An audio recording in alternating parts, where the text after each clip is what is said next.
Welcome to the Three Martini Lunch. Grab a stool next to Greg Corombos of Radio America and Jim Garrity of National Review. Three martinis coming up. Two good martinis, one crazy martini, but the best martini of the day is that Jim Garrity is back. As you all know, if you were with us yesterday, he is finally facing COVID, but is on the mend. Jim, how are you today? I'm okay. Listeners may notice that I am not as verbose as I usually am, but I am alive. I am well. I'm just having usual symptoms of a cold. They come and go, and I'm supposed to self-isolate for a few more days. So COVID-19 comes for us all. Omicron's going to get you sooner or later, and then finally my number came up, it seems. Well, I hope you keep track of how many times you watch Die Hard over the next week, because I'm curious to know that number, or any iteration of Die Hard.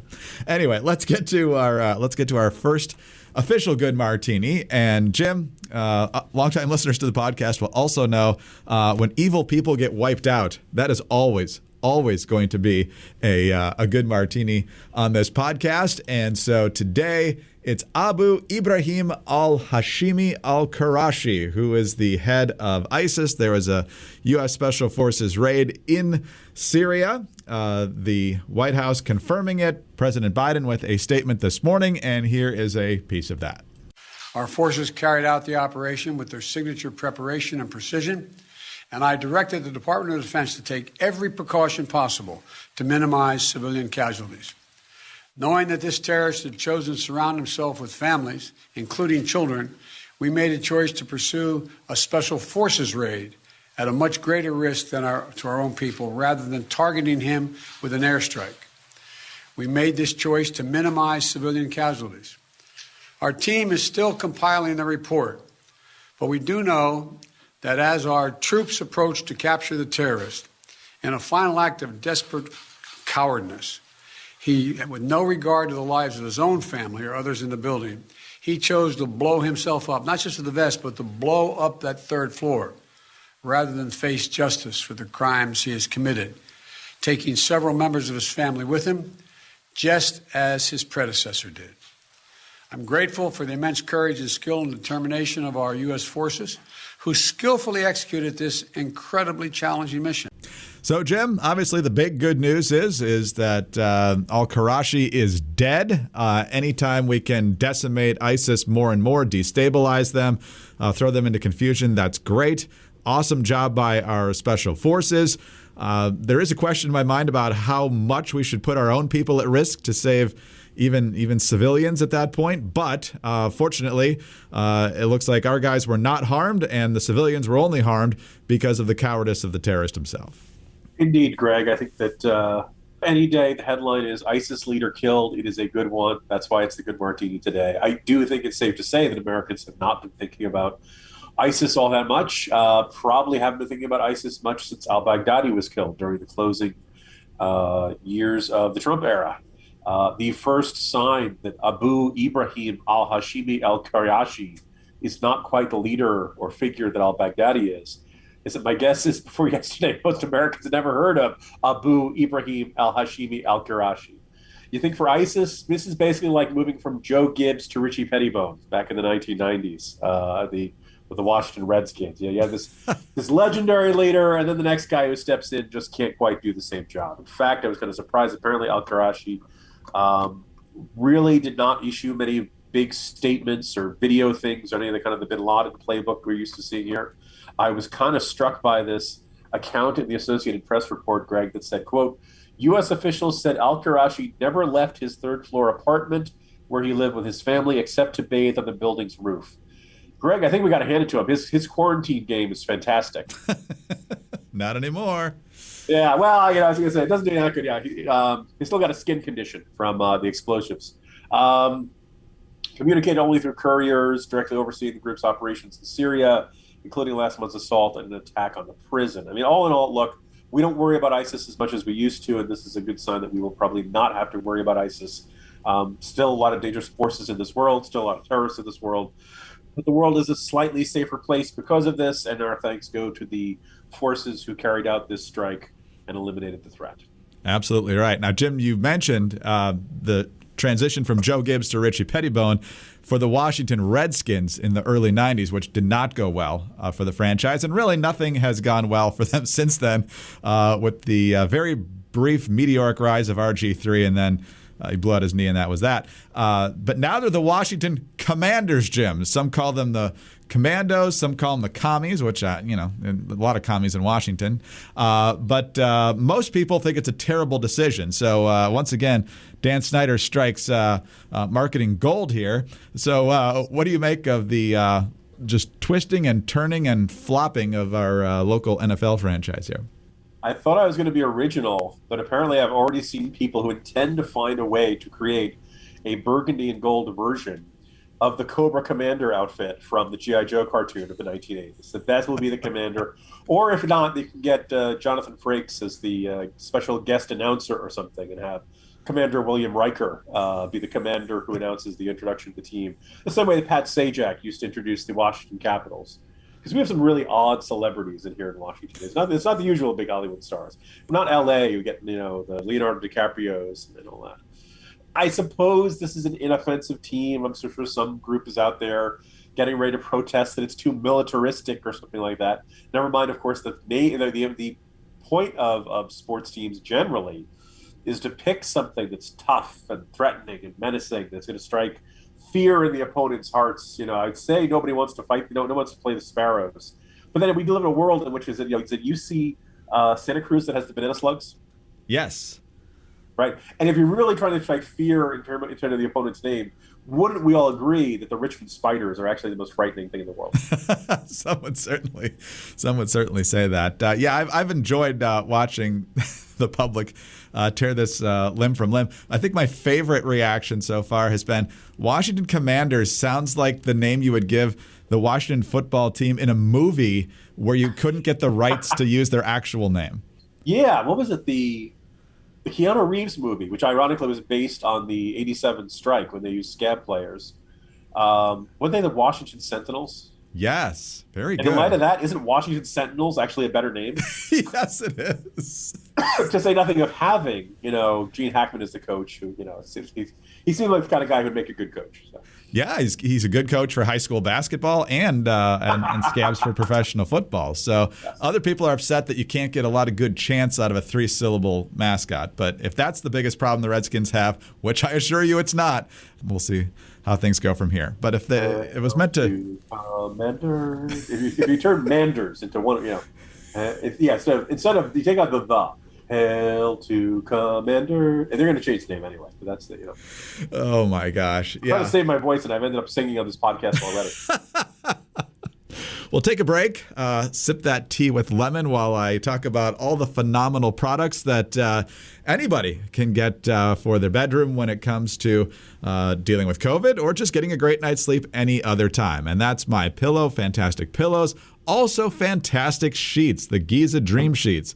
There's nothing better than slipping into bed with soft, comfortable sheets at the end of a long day. And the first night you sleep on the Giza Dream Sheets, you'll never want to sleep on anything else. And right now you can get a phenomenal deal on these sheets, 60% off. But it's only for a limited time on the Giza Dream Sheets with a price as low as $39.99. But you're only going to get that deal if you use our promo code Martini at mypillow.com. Now, these sheets are made with the world's best cotton. They're grown only in a region between the Sahara Desert, Mediterranean Sea, and the Nile River. The cotton is ultra soft and breathable. It's available in a variety of colors and sizes, machine washable, 60-day money-back guarantee, 1-year limited warranty, and I love this too, the fitted sheet with fully enclosed elastic hems with deep pockets so they actually stay on your mattress.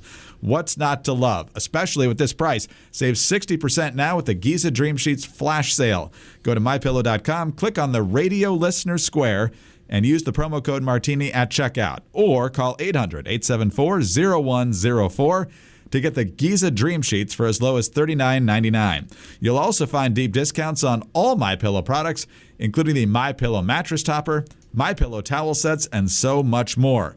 These will be gone quickly. They'll be gone in a flash. So head to mypillow.com, promo code Martini, or call 800-874-0104.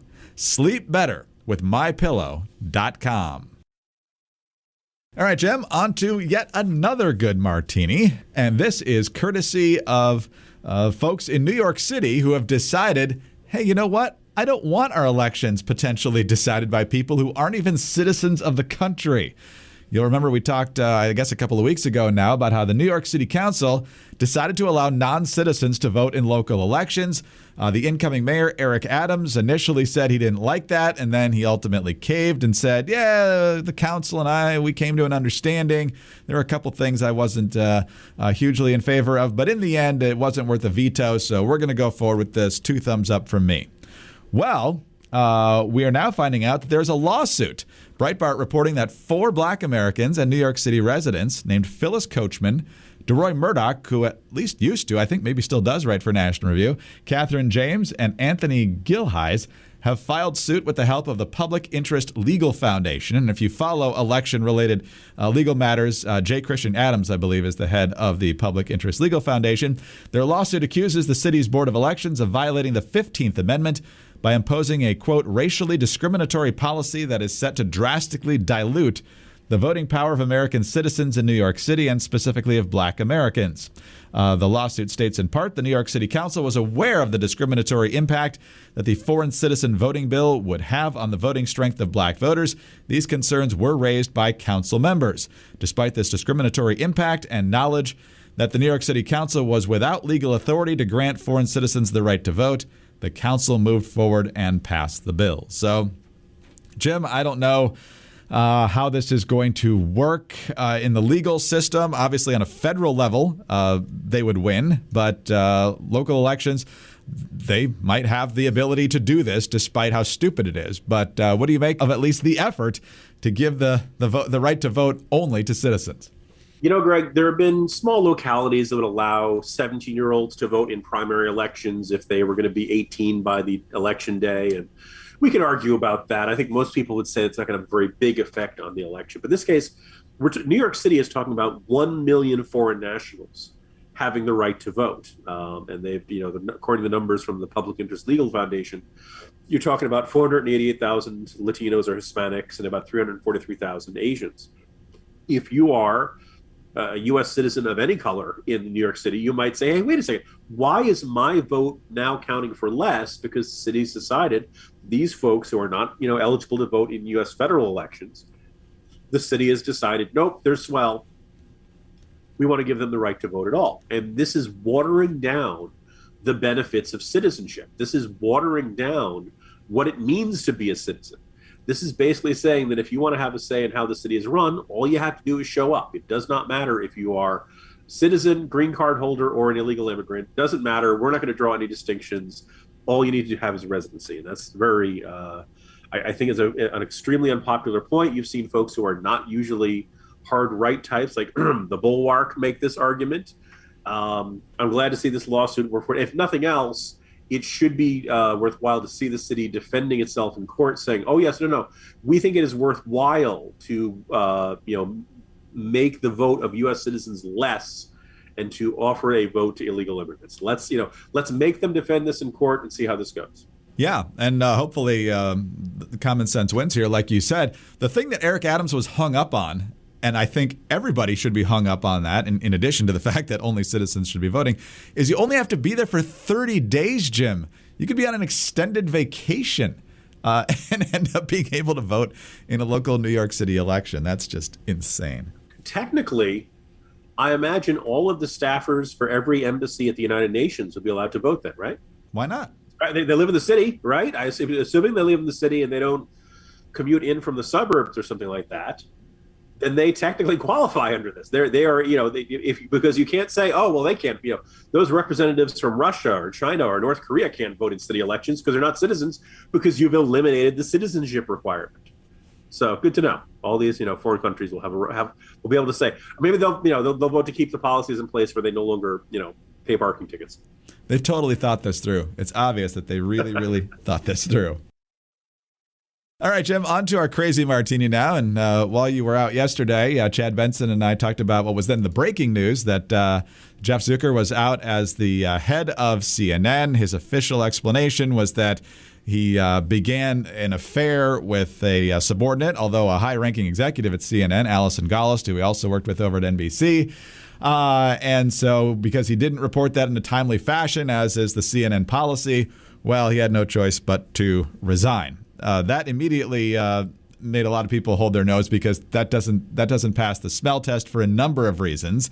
But one of the things that Brian Stelter actually brought up yesterday was this was going to come out anyway because Chris Cuomo, since he's been canned at CNN, has not been playing nice. I believe you and I talked about the fact that Cuomo was insistent on getting his whatever it was, $18 million left on his contract, which CNN had no intention of paying him. So this was going to get ugly legally. And so therefore, according to Stelter, this was going to come to a head. Cuomo was fired in December, and he is not going out quietly. He was fired, and there were reports that he wasn't going to get paid the millions of dollars that were going to be on the remainder of his contract. So as a source said to me earlier today, he was trying to burn the place down. He was going to court trying to burn the place down and claiming that he had incriminating information about Zucker and Gollust. So if that's the case, if this is a domino effect that begins with Andrew Cuomo going down in the governor's office and then Chris Cuomo being fired from CNN and then Jeff Zucker losing his job at CNN, that is a remarkable domino effect, a chain of events. I think that is part of the story.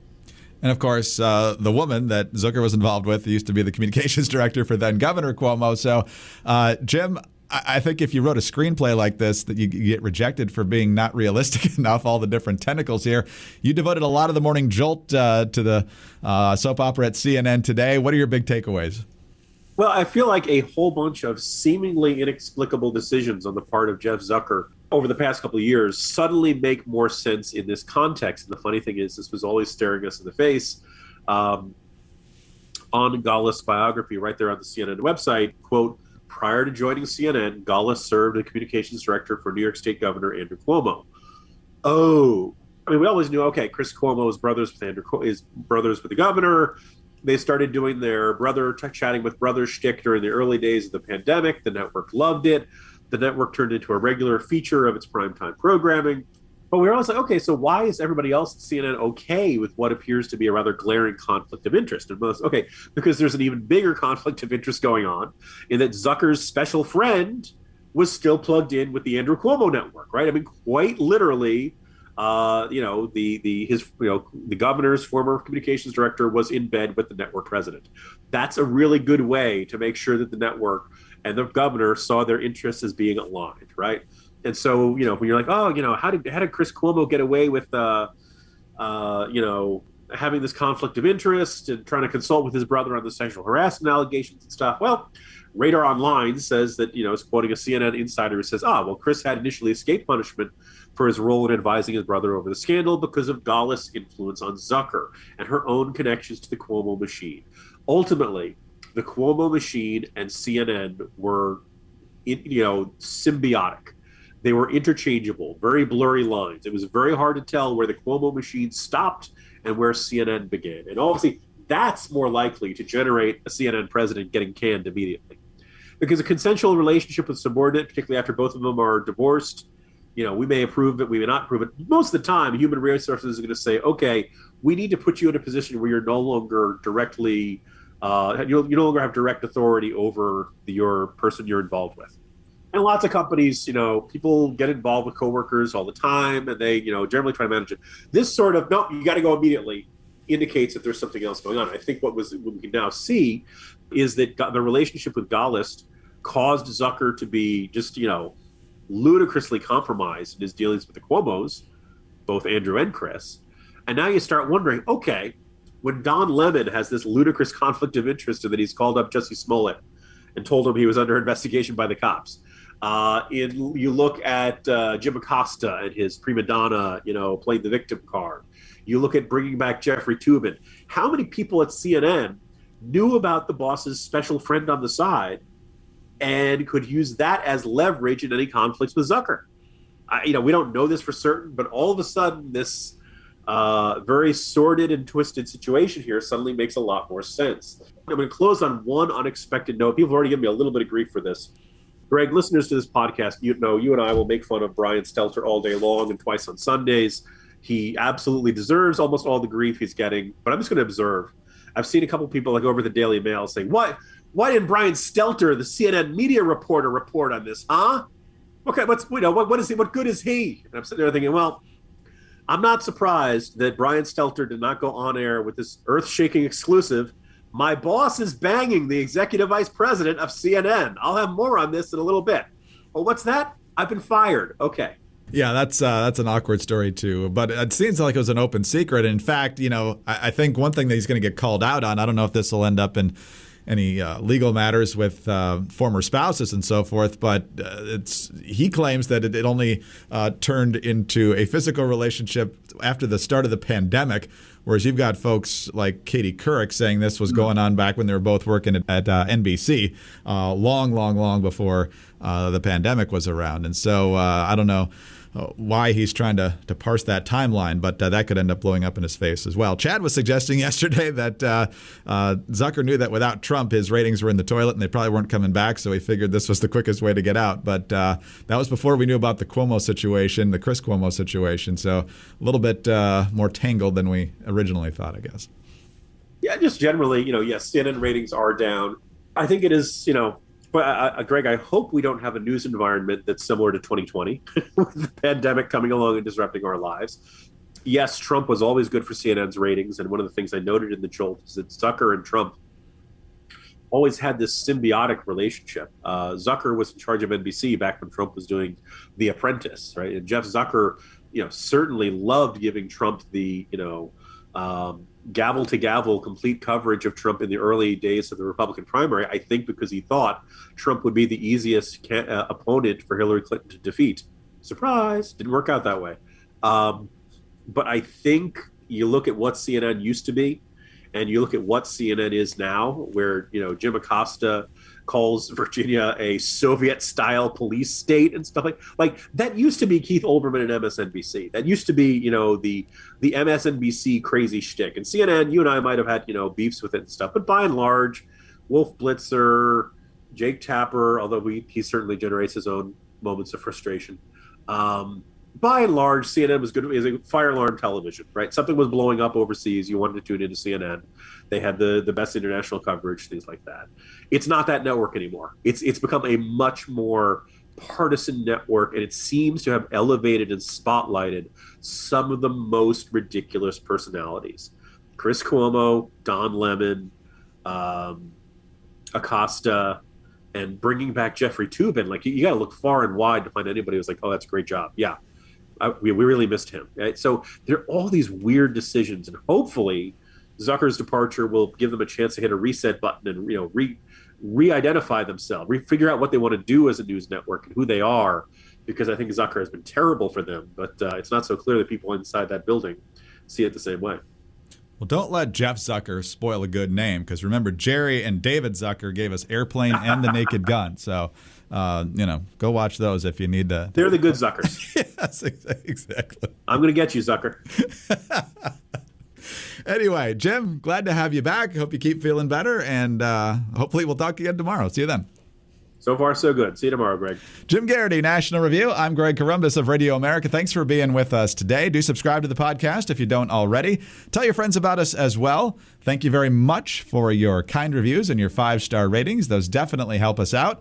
Also, you can get us on your home devices. Just say play 3 Martini Lunch podcast. Follow us on Twitter. He's at Jim Garrity. I'm at Dateline_DC. Have a great Thursday, and please join us again on Friday for the next 3 Martini Lunch. Hey guys, we know it's hard to keep up with all the news these days, but don't worry, because we're here to talk about it all. Gavin Newsom is called a hypocrite after appearing maskless at an indoor event with celebrities. We may never be mask-free on planes again, and Valentine's Day, the holiday for love and spending money, is right around the corner. Hey, it's the Chicks here from the Chicks on the Right podcast. Download and subscribe to our daily podcast to hear us pick apart and pick on the news of the day. Politics to pop culture. Nobody's safe, but it's all fun. Subscribe on iTunes or wherever you get your podcasts.